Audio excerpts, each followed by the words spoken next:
Hey guys, this is Arjun, MBBS third year student AIIMS Patna. Welcome to my YouTube channel. So guys, इस video में हम बात कर रहे होंगे एम्स पटना के फीस स्ट्रक्चर के बारे में और जो डॉक्यूमेंट्स रिक्वायर्ड होते हैं during admission in medical colleges, जैसे कि हमारे यहाँ जो रिक्वायर्ड होता है एम्स पटना में, तो मैं उसके बारे में बात करूँगा। तो चलिए शुरू करते हैं इस वीडियो को। सबसे पहले हम बात करते हैं एकेडमिक फ़ीस की।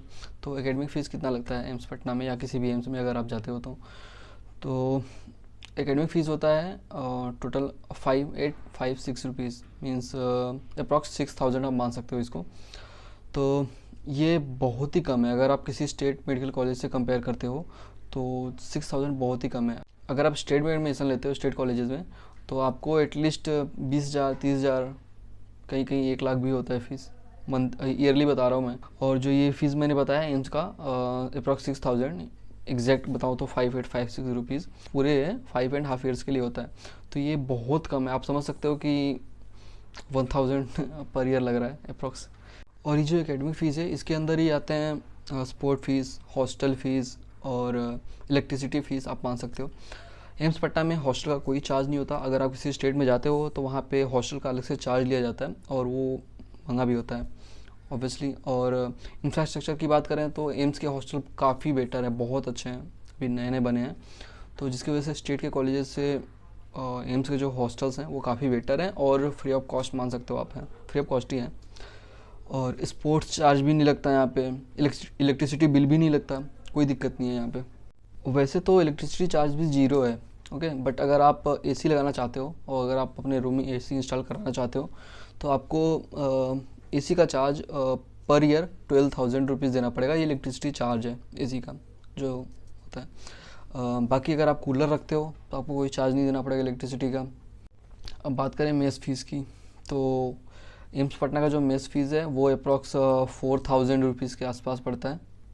4000 से थोड़ा सा ज़्यादा, थोड़ा सा मतलब आई थिंक 4051 ऐसा कुछ करके है। और ये जो मेस का चार्ज है वो मंथली है। एक महीने में 4000 के अप्रॉक्स फीस लगता है मेस का। आप इसको एक साथ 2 या 3 महीने का दे सकते हो। और यहाँ पे एग्ज़ामिनेशन फ़ीस भी लगता है, जैसे कि अगर आपका कोई, ये नॉर्मली प्रॉफ के टाइम पे लगता है, प्रोफेशनल एग्ज़ाम्स होते हैं जो फाइनल, जैसे कि फर्स्ट ईयर का फाइनल एग्ज़ाम हुआ, सेकेंड ईयर का फाइनल, ऐसे फाइनल ईयर का फाइनल एग्ज़ाम होता है थर्ड ईयर का। तो उस समय क्या होता है कि आपको एक एडमिट कार्ड प्रोवाइड किया जाता है, तो उसका चार्ज लगता है 1000 रुपीज़। हम लोग का तो 1000 रुपीज़ लगा था, डिपेंड करता है, वेरी कर सकता है। और ये एग्जामिनेशन फ़ीस जो होता है वो साल भर में एक ही बार देना होता है। प्रैक्टिकल मैनुअल्स जो होते हैं हर डिपार्टमेंट में, अगर आप जाओगे से फर्स्ट ईयर में आप एनाटॉमी में जाओगे, फिजियोलॉजी में, बायोकेमिस्ट्री में, तो हर डिपार्टमेंट अपना एक प्रैक्टिकल मैनुअल देता है, तो वो उसका कुछ रुपीज़ चार्ज करता है। तो वो थोड़ा बहुत हो गया। तो ये आपको फर्स्ट ईयर में भी देना पड़ेगा 3 सब्जेक्ट का, और सेकेंड ईयर में भी पैथोलॉजी, फार्माकोलॉजी, माइक्रोबायोलॉजी एंड ये सब सब्जेक्ट हैं, तो वहाँ पे भी आपको मैनुअल का चार्ज देना पड़ता है। और ये ज़्यादा नहीं होता यार, 200, 300, 400, 500 मैक्सिमम, बस इसी के अप्रॉक्स होता है। सो यही सब फ़ीस है, मीन्स एक्सपेंडिचर है जो कि एक्स्ट्रा लगता है। बाकी अगर आप पर्सनल खर्चे की बात करें तो आप जितना चाहो उतना कर सकते हो, इसमें कोई रिस्ट्रिक्शन नहीं है, वो आप पे डिपेंड करता है कितना करते हो। और यहाँ पे मेडिकल एक्सपेंडिचर नहीं लगता। अगर आप बीमार होते हो तो एम्स के हॉस्पिटल में आपका फ्री में इलाज होगा।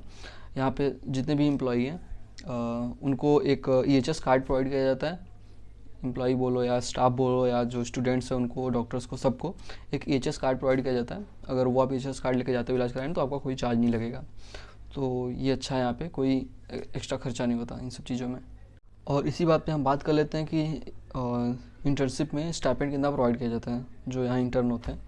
तो इंटर्नशिप की बात करें तो स्टाइपेंड में यहाँ पे 26,800 पर मंथ प्रोवाइड किया जाता है, तो सफिशिएंट है। और स्टेट कॉलेजेस से तो काफ़ी अच्छा है, सफिशिएंट तो नहीं बोल सकते एक तरह से, बट स्टेट कॉलेजेस से काफ़ी बेटर है। जहाँ पे स्टेट कॉलेज में 15,000, कहीं तो ऐसा भी स्थिति है जहाँ पे 7,000 8,000 भी प्रोवाइड किया जाता है। अब नेक्स्ट हम बात करते हैं कि जो डॉक्यूमेंट्स रिक्वायर्ड होते हैं during admission in medical colleges वो कौन कौन से होते हैं। तो मैं एक्चुअली एम्स की बात करूँगा। ऑब्वियसली सारे स्टेट में, तो किसी भी आप कॉलेज में जाओ ये डॉक्यूमेंट्स रिक्वायर्ड होते ही हैं। सो अब बात करते हैं डॉक्यूमेंट्स की। तो सबसे पहला डॉक्यूमेंट्स है 10th का मार्कशीट और 10th का पासिंग सर्टिफिकेट, और 12th का मार्कशीट और 12th का पासिंग सर्टिफिकेट, और कहीं कहीं बर्थ सर्टिफिकेट रिक्वायर्ड होता है। लोग पूछते हैं कि बर्थ सर्टिफिकेट चाहिए कि नहीं, तो आप बर्थ सर्टिफिकेट की जगह पे आप 10th का मार्कशीट यूज़ कर सकते हो। वो इक्विवेलेंट होता है। 10th का मार्कशीट का काम ही यही होता है कि वो as a birth certificate use होता है। और नेक्स्ट डॉक्यूमेंट है माइग्रेशन सर्टिफिकेट, जहाँ से भी आपने लास्ट एकेडमिक्स अपना किया है जिस बोर्ड से, तो उसका माइग्रेशन सर्टिफिकेट और ट्रांसफ़र सर्टिफिकेट भी होता है, जिसको टीसी बोलते हैं। And next is the NEET application का कंफर्मेशन पेज, जो कि एनटीए द्वारा जनरेट किया गया होगा। और नीट का एडमिट कार्ड, नीट का रैंक लेटर, नीट का रिज़ल्ट जो भी था, मतलब ये सब एनटीए की वेबसाइट से आप डाउनलोड कर सकते हो, तो वहाँ से ये सब ज़रूरत पड़ती है। सीट एलोकेशन लेटर जो कि एमसीसी प्रोवाइड करता है, एमसीसी की साइट पे जाके आप ले सकते हैं। और अगर आप कहीं इससे पहले रिपोर्ट कर चुके हैं, जैसे कि आपका सेकंड राउंड है ना, तो आप फर्स्ट राउंड में रिपोर्ट किए होंगे, तो वहाँ से आपको एक लेटर मिला होगा, मतलब आपको एक रिसीविंग लेटर मिला होगा, रिपोर्टिंग लेटर उसको बोलते हैं। तो आप उसको लाके यहाँ पे दिखा सकते, मतलब आपको लाके दिखाना होगा यहाँ पे, जहाँ पे आपको सेकंड राउंड में रिपोर्टिंग करनी है। और अगर आपकी कोई कैटेगरी है तो आपको कास्ट सर्टिफिकेट का भी रिक्वायरमेंट होगा। तो कास्ट सर्टिफिकेट होगा या तो ओबीसी, एससी, एसटी, ईडब्ल्यूएस हो, तो उसके लिए आपको सेंट्रल गवर्नमेंट, मतलब फॉर्मेट होता है, एक स्टेट का फॉर्मेट होता है, एक सेंट्रल गवर्नमेंट का फॉर्मेट होता है। तो एम्स जैसे इंस्टीट्यूट जो कि सेंट्रल यूनिवर्सिटीज़ है, तो यहाँ पे सेंट्रल गवर्नमेंट का जो फॉर्मेट होता है वो अलाउ होता है। और आपके पास at least 5 passport size colour photographs होने चाहिए, ये भी ज़रूरी होता है, क्योंकि वहाँ पे बहुत सारे डॉक्यूमेंट्स होते हैं, वहाँ पे चिपकाना होता है, तो उसके लिए रिक्वायर्ड होता है। और एम्स पटना की बात करूँ तो यहाँ पे जो एडमिशन फ़ीस होता है वो डीडी के फॉर्म में आपको ऑलरेडी बनवा के लाना होता है। जो एडमिशन चार्ज होता है मैंने बता दिया पहले ही, 556 रुपीज़ का डीडी होना चाहिए। और यहाँ पे 2 मंथ का मेस फीस का भी डीडी मांगते हैं। और जो मेस फीस होता है वो भी आपको डीडी के फॉर्म में जमा करना होगा। वो 8100 का डीडी बनवाना होगा आपको। और कुछ एफिडेविट्स होते हैं वो भी आपको बनवाना पड़ेगा। एम्स पटना की बात करें तो यहाँ पे जो एम्स पटना की पोर्टल वेबसाइट है, वहाँ पे आपको मिल जाएगा, आप वहाँ से डाउनलोड करके जाके एफिडेविट बनवा सकते हैं। सो मैंने एम्स पटना का जो फीस स्ट्रक्चर है, मतलब किसी भी एम्स का फीस स्ट्रक्चर और डॉक्यूमेंट्स जो कि रिक्वायर्ड होते हैं ड्यूरिंग काउंसलिंग, मैंने बता दिया। सो आई होप ये वीडियो आप सभी को अच्छी लगी हो, और अगर वीडियो अच्छी लगी हो तो वीडियो को लाइक, कमेंट, शेयर जरूर करिएगा, और चैनल को सब्सक्राइब जरूर कर दीजिएगा। और अगर आपको कोई डाउट है तो आप कमेंट सेक्शन में पूछ सकते हैं, या तो इंस्टाग्राम का लिंक डिस्क्रिप्शन में, आप मुझसे जाके वहाँ भी बात कर सकते हैं। सो इस वीडियो को यहीं तक रखते हैं, मिलते हैं अगले वीडियो में, तब तक के लिए टाटा बाय बाय।